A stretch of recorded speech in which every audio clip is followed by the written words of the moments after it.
Friends, स्वागत है आप लोगों डियर स्टोरी चैनल में। फ्रेंड्स, आज हम आप लोगों को अनजान खत की कहानी सुनाने जा रहे हैं। एक अनजान खत की कि सूरज और सोना एक दूसरे के लिए परफेक्ट कपल थे।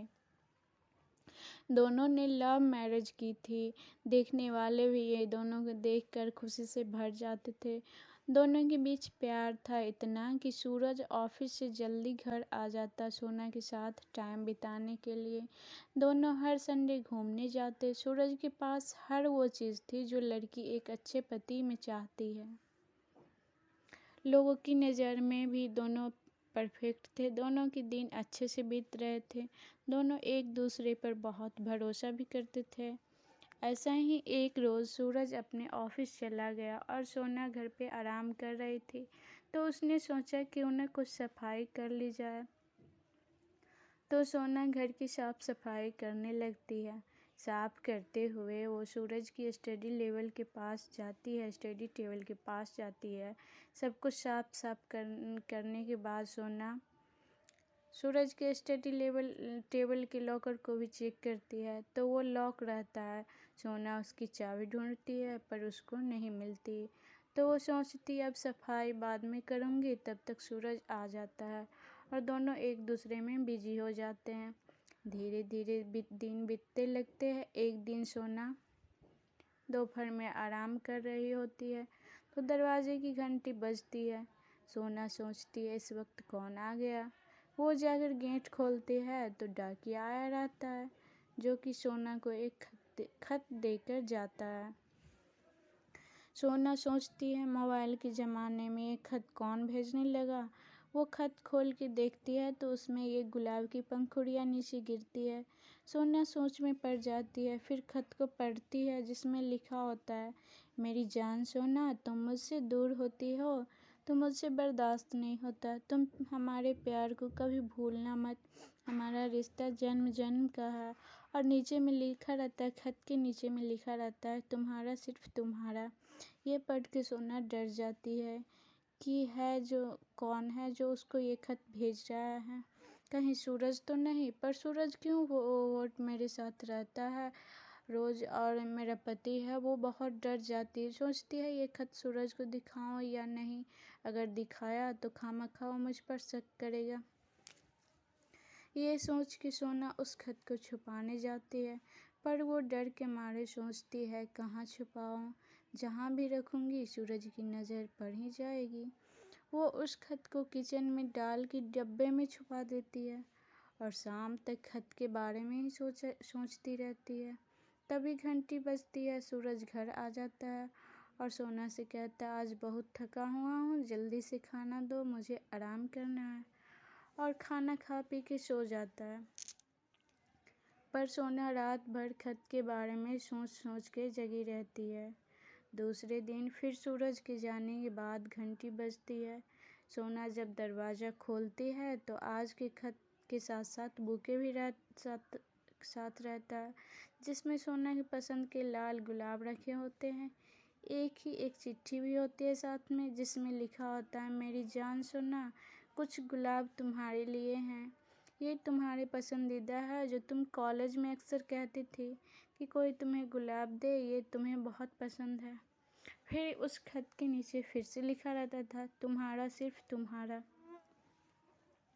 ये खत पढ़ के सोना के होश उड़ जाते हैं कि इसे तो मेरी पसंद भी पता है और कॉलेज की बात भी कर रहा है। मतलब ये मेरी कॉलेज में साथ था, पर कॉलेज में तो जॉर्ज भी था। अरे पर रोहन और कार्तिक ने भी मुझको प्रपोज किया था, कहीं वो तो नहीं। सोना घबरा जाती है। ऐसे ही दिन बीत रहे होते हैं और खत की वजह से सोना सूरज से भी दूर हो जाती है। ये खत 2 हफ्तों तक लगातार सोना के पास आती है, जिन्हें सोना कभी शू रैक में तो कभी दाल के डिब्बों में छुपा के रखती है। 2 हफ्ते बाद सूरज के जाने के बाद दरवाजे की घंटी बजती है। जब सोना दरवाज़ा खोलती है तो वहाँ कई बुके, चॉकलेट और खत रखा होता है।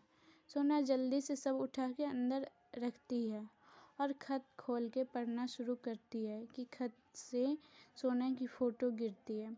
सोना के पैर डर से कांपने लगते हैं। खत में लिखा होता है, मेरी जान मेरी प्यारी सोना, मैं तुम्हारे शहर में हूँ। अब जब मैं तुम्हारे शहर में ही हूँ तो तुम्हारी फ़ोटो क्यों देखूँ, डायरेक्ट तुमसे मिलने आ जाता हूँ। कल मैं तुमसे मिलके वापस अपने शहर लौट जाऊँगा। तुमसे बस एक बार मिलना चाहता हूँ। और सुनो, वो गुलाबी वाली साड़ी पहन के ही आना, उसमें तुम बिजली की तरह बिजली लगती हो। शाम 6 बजे तुम्हारे घर के पास वाले लवर्स कैफ़े में मिलते हैं, आना ज़रूर। फिर उस लेटर्स में नीचे में लिखा रहता है, तुम्हारा सिर्फ तुम्हारा। सोना का सर दर्द से फटने लगता है ये पढ़ के। वो सोचती है कि है कौन, क्या करे क्या ना करे। अगर वो मिलने जाती है तो ये सूरज के साथ धोखा ही होगा, और अगर नहीं जाती है तो जान नहीं पाएगी कि आखिर है कौन ये। इसी परेशानी में सोना सो जाती है। तभी दरवाजे की घंटी बजती है। सोना फटाफट खत छुपाती है और दरवाज़ा खोलती है। सूरज उससे पूछता है कि इतनी देर कैसे हो गई, तो कहती है सो रही थी। दोनों अंदर आते हैं, खाना खा पी के दोनों सो जाते हैं। पर सोना की आंखों में नींद नहीं आती है। वो बस यही सोचती है कि वो जाए या ना जाए। अगले दिन सुबह भी सूरज तैयार होकर ऑफिस चला जाता है और सुबह से ही सोना सोच में पड़ी रहती है। वो सोचती है पिंक पहन के नहीं जाऊंगी। वो समझता क्या है, खुद को मेरी रातों की नींद उड़ा रखी है। एक एक बदला निकाल लूँगी। जैसे जैसे शाम होती है सोना सूरज को सब बताने का निश्चय करती है। वो सूरज को फ़ोन करती है और बस इतना कहती है कि ज़रूरी काम है, 6 बजे लवर्स का कैफ़े में मिलो। सूरज उससे कुछ पूछे इससे पहले सोना उससे इतना ही बात करके फ़ोन काट देती है। सोना पिंक नहीं बल्कि ब्लैक साड़ी पहनती है और जैसे जैसे समय होता है उसके डर से हाथ पाँव फूलने लगते हैं। वो सूरज को फ़ोन करती है कि वो कब तक आएगा। सूरज कहता है मुझे थोड़ी देर लगेगी, तुम जाओ मैं वहीं आ जाऊँगा। सोना सूरज को कोसती हुई घर से निकलती है। वो काफ़ी घबराई हुई होती है और लवर्स कैफ़े पहुंचती है।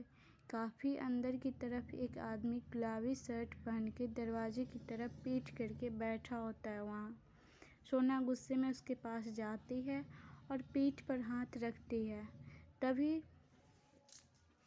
कहती है तुम यहाँ, अच्छा वो तुम हो, क्यों बनाया मुझे बेवकूफ़, मुझे क्यों परेशान किया। वो कोई और नहीं दोस्तों, वो बल्कि सूरज होता है। वो उसके सीने पर सर रख के रोने लगती है कि तुम जानते भी हो मैं कितना डर गई थी, मुझे लगा तुम समझोगे कि मैंने तुम्हें धोखा दिया है। सूरज हंसते हुए कहता है अरे मेरी पागल, मैं तुमसे बहुत प्यार करता हूँ, हैप्पी वैलेंटाइन डे है। तब सोना को एहसास होता है कि वो तो ये दिन भूल ही गई थी। दोनों एक दूसरे से गले मिलते हैं और प्यार की बातें करते हैं। सोना सूरज से पूछती है तुमने ये सारे लेटर्स लिखे कब तक। सूरज कहता है मैंने ये सारे लेटर ऑफिस में ही लिख लिए थे और अपनी स्टडी के लॉकर में छुपा दिए थे। जब ऑफिस जाता तो एक लेटर निकाल के ले जाता था। सोना कहती अच्छा, तो इसलिए वो स्टडी टेबल का लॉकर लॉक करके चाबी छुपा दी थी आपने।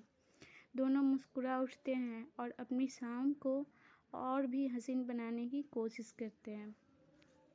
तो धन्यवाद दोस्तों, आज की मेरी यही कहानी थी और अगली कहानी सुनने के लिए मेरे चैनल को सब्सक्राइब ज़रूर करें।